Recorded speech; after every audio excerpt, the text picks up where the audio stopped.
যে ঠকায় সে চালাক হতে পারে, কিন্তু যে ঠকে সে কিন্তু বোকা না, সে হচ্ছে একজন বিশ্বাসী। আর যে বিশ্বাসী তাকে স্বয়ং আল্লাহ হেফাজত করে।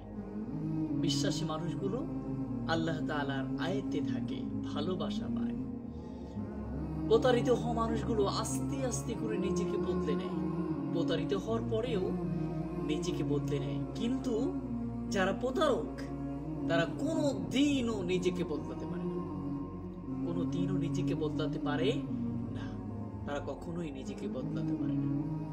এই জন্য একজনের সাথে প্রতারিত করে মনে করছো আমি অনেক সুখী হয়ে গিয়েছি, একজনকে ঠকায় মনে করছো আমি বিজয় লাভ করেছি, আমার মতো চালাক কেউ নাই। তুমি চালাক নও, তুমি চালাক নও। এই কারণেই তুমি চালাক নও, যাকে ঠকাচ্ছ তুমি নিজেই ঠকছো।